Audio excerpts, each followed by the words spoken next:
किसी भी समाज के किसी प्रबुद्ध शख्सियत को जब राष्ट्रीय पुरस्कार, राष्ट्रीय सम्मान से नवाजा जाता है तो उस सम्मान के लिए पूरे समाज में उत्साह, उमंग और बधाइयों का एक तांता सा लगा रहता है। लेकिन जब किसी समाज में किसी शख्सियत को ऐसा पुरस्कार मिले और उस समाज में कहीं ना कहीं खामोशी दिखे, तो फिर कुछ प्रबुद्ध लोग अपनी बात को भी कहते हैं कि हमारा समाज इस सम्मान पर, जिनको सम्मान मिला है उनको बधाई, उनको शुभकामनाएं उस रूप में क्यों नहीं दे रहा जो देना चाहिए। ये सवाल मैं सबसे पहले रख रहा हूं क्योंकि ये सवाल बहुत महत्वपूर्ण है और सोशल मीडिया पर भी कुछ एक्टिविस्ट ने इस बात को बहुत अच्छी तरह से रखा है। व्यूअर्स, कल मैंने चेन्नई के उद्योगपति श्रीमान सुकाल चंद जी की पोस्ट देखी थी जिसमें भी कहीं ना कहीं इस बात का दर्द था, और एक पोस्ट संबोधि श्री नागेश्वर पार्श्वनाथ तीर्थ के दिशा निर्देशक, एक जाना पहचाना नाम मुनि श्री भूपेंद्र कुमार जी की कलम से भी एक पोस्ट आई जिसमें आचार्य चंदना जी के व्यक्तित्व के बारे में उन्होंने दिल खोल करके लिखा। और शायद इसीलिए आज हम संबोधि श्री नागेश्वर पार्श्वनाथ तीर्थ के दिशा निर्देशक मुनिवर भूपेंद्र कुमार जी से जुड़ रहे हैं, क्योंकि उनका अपना अनुभव है, उनका अपना परिचय है, वो उनके आचार्य चंदना जी के व्यक्तित्व को बहुत अच्छी तरह से जानते हैं।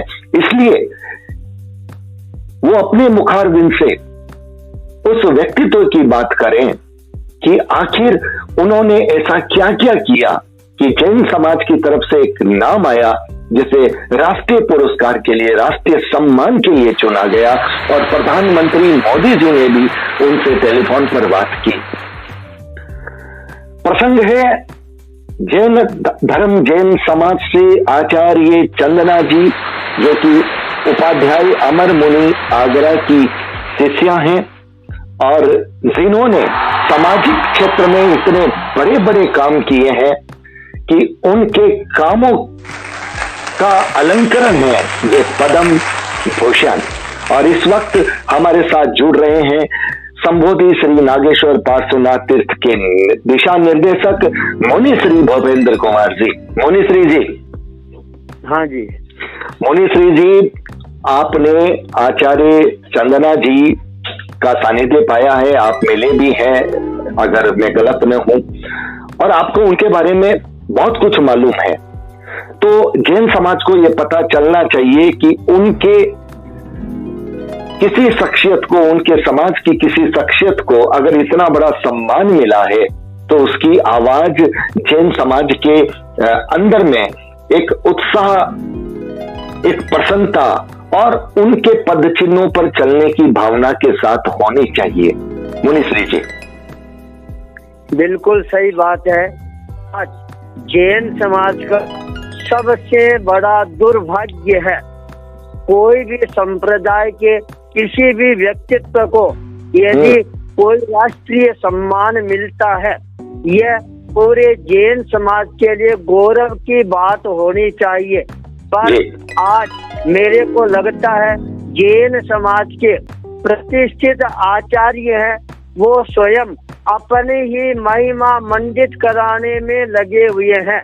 यदि और किसी को सम्मान मिलता है तो उनके मन में जलन और ईर्ष्या की भावनाएं हैं, वो पैदा होनी प्रारंभ हो जाती है, जिसका परिणाम ये आता है हम उनको धन्यवाद भी नहीं कह सकते।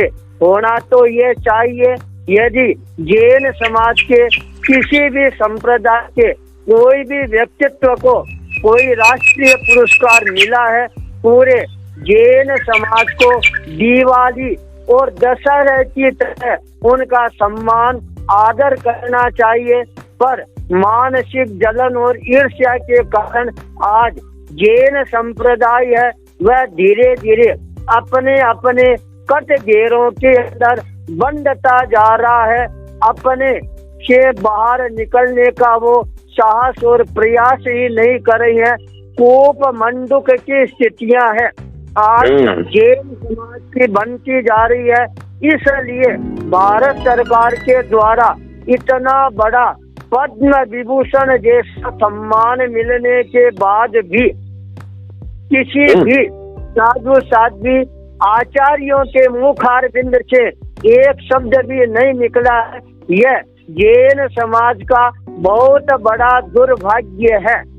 बहुत बड़ी बात आपने कही है, बहुत कड़वी बात आपने कही है। आचार्य चंदना जी को पद्म विभूषण मिला है। मैं क्षमा चाहता हूँ, मैंने शायद पहले पद्म भूषण की बात कह दी थी। पद्म विभूषण उनको ये सम्मान मिला है और मुनि श्री जी ने ये पूरी कहानी बता दी कि जैन समाज में इतने संप्रदाय हैं, लेकिन चूंकि हम संप्रदायवाद की विस्तार की दौड़ में हैं, हम अपनी अपनी अपनी महिमा गान की दौड़ में है, इसलिए हमें किसी के व्यक्तित्व का अंकन और उसको मिले अलंकरण पर धन्यवाद और बधाई प्रेषित दिल से करने का, उत्सव मनाने का हमें समय ही नहीं मिलता। बहुत बड़ी बात, बहुत कड़वी बात, बहुत सारगर्भित बात इस छोटे से जैन समाज को बिल्कुल समझनी चाहिए कि हम टुकड़ों टुकड़ों में बंटकर आखिर पाना क्या चाहते हैं। और अगर टुकड़ों में बंट भी गए हैं तो अगर हमने से कोई टुकड़ा अगर उसने राष्ट्रीय परिप्रेक्ष्य में अपने व्यक्तित्व और कृतित्व से अगर कुछ बड़ा काम कर लिया है तो हम उनका सम्मान, उनका धन्यवाद, उन्हें बधाई, उन्हें शुभकामनाओं की कतार में खड़े होकर के हम उन्हें अपने मन की भावनाएं क्यों नहीं देना चाहते। आखिर ऐसी बात क्या है, बहुत बड़ी बात। लेकिन अब मैं मुनिश्री जी आपसे ये चाहूंगा कि आखिर ये व्यक्तित्व, इस कृतित्व के बारे में जिन्हें भारत सरकार ने पद्म विभूषण से नवाजा है, उनके बारे में, आचार्य चंदना जी के बारे में जैन समाज को थोड़ा सा बताने की कृपा करें कि हमारे समाज से ऐसे व्यक्तित्व कृतित्व हैं जो अपने नाम की महिमा अलंकार से दूर देश समाज के लिए सोचते हैं। इसके बारे में सबसे पहले मैं आज स्मरण करना चाहूंगा आचार्य तुलसी को। उन्होंने अपने दिल और दिमाग की खिड़कियों को खोलकर सभी संप्रदायों को एक झंडे के नीचे लाने के लिए अथक प्रयास किया था। भगवान महावीर का वह निर्वाण शताब्दी समारोह आज भी हमारे को प्रेरणा प्रदान करने वाला है। जब आचार्य तुलसी अपनी लंबी पद यात्रा पर आगरा में पधार रहे थे, उस समय आगरा के MP शेख अचल सिंह जी जैन एक जगह पर खड़े थे। जुलूस आगे बढ़ रहा था। उन्होंने निवेदन किया, आप इधर पधारे, यहाँ पर स्थानक में उपाध्याय अमर मुनि विराज रहे हैं। आचार्य तुलसी पूरे जुलूस की परवाह नहीं करते हुए अपने कदमों को जैन स्थानक की तरफ बढ़ा दिए। सारे लोग आश्चर्यचकित रह गए। अमर मुनि को जब पता लगा, वो अपने आप को रोक नहीं पाए और तत्काल एक बच्चे की तरह दौड़ते हुए आचार्य तुलसी के सामने आती हैं और कहती हैं, गुरुदेव, आपने सारे जैन समाज को पीछे छोड़ दिया। आपने जो याद पधार कर जो कार्य किया है, मेरे दिल और दिमाग के अंदर आपका चित्त है वह अंकित हो गया है।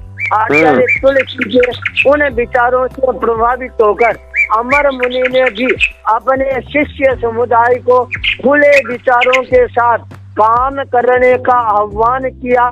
साथ ही चंदना जी ने उस अभियान को स्वीकार किया और वहां पर वीरायतन नाम का बहुत बड़ा संस्थान है, वह संस्थान खड़ा किया जहां पर बेरोजगारों को रोजगार दिया जाता है। शिक्षा के नए आयाम है वहाँ प्रस्तुत किए जा रही हैं। एक बार यदि कोई वहाँ जाकर देख ले तो उनको पता लगेगा धरती पर काम कैसे किया जाता है। हवा के अंदर उड़ने वाले तो बहुत मिल जाएंगे, पर जमीन पर पैर गाड़ कर पुरुषार्थ के द्वारा कोई नया निर्माण करना सीखना चाहे तो वह आचार्य चंदनाजी से सीखना चाहिए। इसी विचारों के कारण साध्वी चंदनाजी ने सामाजिक परिवर्तन के लिए महत्वपूर्ण भूमिका अदा की, जिसका परिणाम है उनको भारत सरकार ने इतना बड़ा सम्मान प्रदान किया। संप्रदायवाद के कटघरे से बाहर निकलने पर ही इतना बड़ा सम्मान है वह प्राप्त हो सकता है। जी जी जी, बहुत बड़ी बात आपने कही। और आपने एक अपने उस अनौपचारिक बात में यह बात भी बताई थी कि कच्छ में जब भूकंप आया था, उस घटना को पूरा भारत नहीं भूल सकता और गुजरात के लोग तो कतई नहीं भूल सकते। उस वक्त जब लोगों में भागम भाग थी, लोग शहर छोड़ करके, गांव छोड़ करके सुरक्षित स्थान में जा रहे थे, उस वक्त आचार्य चंदना जी की भूमिका क्या रही थी? उस भूमिका को हमारे जैन समाज तक बताइए। वीरता की निशानी किसे कहते हैं, ये आचार्य चंदना जी के उस वक्त का जो व्यक्तित्व है और कृतित्व है वो बताता है। मुनीश्री जी, 2003 में जी अचानक कच्छ प्रदेश की सारी धरती है डगमगानी प्रारंभ कर देती है और देखते देखते धरती का कलेजा वह फट जाता है। अनेकों गांव नगर है जमीन दोस्त बन जाते हैं और वहां पर इतना बड़ा भूचाल आता है। मैं स्वयं उस स्थान पर पहुंचा जहां पर 400 बच्चे प्रातःकाल प्रार्थना कर रहे थे। पूरी बिल्डिंग उन बच्चों पर आकर गिरती है और 400 के 400 बच्चे हैं उस समय शहीद हो जाते हैं। पूरा कच्छ प्रदेश हाहाकार की चपेट में था। उस समय साध्वी आचार्य चंदना जी अपने शिष्यों के साथ में विदेश की धरती पर प्रवास कर रही थी। टेलीविजन के माध्यम से जब कच्छ का वह दृश्य देखती है, उसका कलेजा है कंपायमान होना प्रारंभ हो जाता है। मानवीय संवेदना है वह जागृत होनी प्रारंभ हो जाती है। अपने सारे कार्य निरस्त करके अपने शिष्यों के साथ में बहुत सारा वहां से माल भरकर और भारत के धरती पर आकर कच्छ प्रदेश में आकर उन सारे गरीब परिवारों को वस्त्र है, अन्न है, यह दान देना प्रारंभ कर देती है। वहाँ पर जिन माता पिताओं के बच्चे रह गए उन बच्चों को गोद लेना प्रारंभ कर देती है। 400 बच्चों को गोद लेकर वहाँ पर स्कूल का निर्माण करवाकर उन बच्चों को वहाँ पर शिक्षा प्रदान करवा रही है। मैं स्वयं उस संस्थान में गया था और योग ऐसा मिला। आचार्य चंदना जी का भी उस समय वहाँ पर आगमन हुआ था। हमारा साथ में मिलन हुआ, चर्चा परिचर्चा हुई। उन्होंने पूरे संस्थान को हमारे को दिखाया। मैंने देखा वो संस्थान के अंदर चाहे अरबपति का बच्चा हो और चाहे गरीब परिवार का बच्चा हो, सबको भोजन वस्त्र है वह एक जैसा ही मिलेगा। सबको पढ़ाई है, कोचिंग है, वह भी एक जैसी ही मिलेगी। इतनी बड़ी वीरता की मिसाल है वह आचार्य चंदना जी ने प्रस्तुत की। उसके बाद बच्चे जब उच्च शिक्षा के लिए तरसने प्रारंभ हो गए, तब उन्होंने बहुत बड़े कॉलेजों का निर्माण करवाना प्रारंभ कर दिया। कॉलेजें बन गई, पर भारत सरकार है उन कॉलेजों को मान्यता प्रदान नहीं कर रही थी ग्रामीण क्षेत्र होने के कारण। आचार्य चंदना जी स्वयं दिल्ली जाकर उन नेताओं की छाती पर बैठ जाती है, सामने कुर्सी पर, और कहती है क्या बात है, आप कच्छ प्रदेश का विकास देखना नहीं चाहती है क्या? उच्च शिक्षा के लिए आप इस तरह से अड़ंगे लगा रही हैं क्या? आप भारत का विकास इस तरह से करेंगे क्या? आचार्य चंदना का यह रूप देखकर उसी समय अधिकारियों ने साइन कर दिए और आज वहाँ पर बड़ी बड़ी कॉलेज है वो चल रही है, अनेकों प्रकार के उपक्रम है आचार्य चंदना ने अपने जीवन में किए।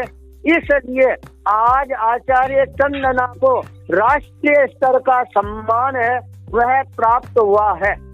मुनिश्री जी, सबसे बड़ी बात है राष्ट्रीय सम्मान मिलना, और प्रधानमंत्री जी ने कितनी विनम्रता और कितनी श्रद्धा और निष्ठा के साथ उनसे बात की, वो ऑडियो भी मैंने सुना था।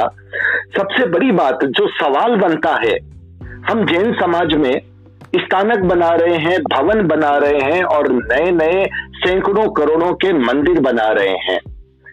इससे अलग हटकर आचार्य चंदना जी ने मानव जीवन को बनाने वाले स्कूल बनाए हैं, कॉलेजेस बनाए हैं, यूनिवर्सिटीज बनाई है, बच्चों का करियर बनाया है, और यही उनका पुण्य, यही उनका धर्म आज राष्ट्र सेवा बन गया है। गुजरात की सेवा के साथ साथ राष्ट्र सेवा और एक धर्म गुरु का वो प्रयास जब मानव जाति करा रही थी, बच्चों को गोद लेना, गोद लेकर के उनको पढ़ाना, उनको शिक्षित करना, और जो आपने बात बताई कि जब वैधता नहीं मिली तो बिल्कुल सरकार की छाती पर बैठ जाना, कितनी बड़ी बात। यहाँ पर वीरता भी है, यहाँ पर धीरता भी है, यहाँ पर कर्मशीलता भी है, और सच्चे धर्म गुरु का यही रूप है और हम यही देखना चाहते हैं। जब कार्यों की खुशबू फैलती है तो फिर अलंकार भी उनके साथ दौड़े चले आते हैं। अलंकार कोई बड़ी बात नहीं है, बड़ी बात है उस अलंकार के पीछे जो सरकार का और अलंकृत करने वाले हमारे मनीषी प्रधानमंत्री जी का जो चिंतन गया है, जो व्यक्तित्व उन्होंने देखा है, ये उसका सम्मान है। और समझा जाए तो ये पूरे राष्ट्र का सम्मान है, उस भावना का सम्मान है। लेकिन जैन समाज इसे समझ नहीं पाया, उसे उस रूप में अंगीकार नहीं कर पाया, उसे उस रूप में आवाज नहीं दे पाया, उसका जश्न नहीं मना पाया। हम सोचते हैं इस बात के लिए है कि जब जश्न का वास्तव में समय आता है तब हम खामोश रह जाते हैं। कितनी ये बड़ी विडंबना है इस समाज के साथ। मुनिश्री जी कोई संदेश देना चाहेंगे? वीडियो को मैं अब कंक्लूड कर रहा हूं। आज वे संबोधि श्री नागेश्वर पार्श्वनाथ तीर्थ के प्रांगण से पूरे जैन समाज को यह संदेश प्रदान करना चाहता हूँ। हमारे देश के विनम्र प्रधानमंत्री नरेंद्र मोदी जो आज सभी समाज और संप्रदायों के विकास के लिए अपनी शक्ति का नियोजन कर रही है और अनेकों जैन आचार्यों को, जैन मुनियों को सम्मान भी प्रदान कर रही हैं। आचार्य रत्न सुंदर सूरी जी बहुत बड़े विचारक है, लेखक है, प्रचारक है। उनको भी उन्होंने इतना बड़ा सम्मान साहित्य की सेवा के लिए प्रदान किया था। हम जैन समाज आज प्रधानमंत्री नरेंद्र मोदी के प्रति अपनी किस तरह की भावनाएं रखती है, अभिव्यक्ति भी हम नहीं कर पा रही हैं। ऐसा प्रधानमंत्री मिलना भी मुश्किल है। फिर भी हमारे जैन आचार्य, जैन मुनि इस दिशा की ओर कोई भी कार्य करते हुए नजर नहीं आ रही हैं। उनका तो एकमात्र लक्ष्य मिल गया है, हमारे को ज्यादा से ज्यादा उपाधियां हैं वो हमारे को मिलती रहे।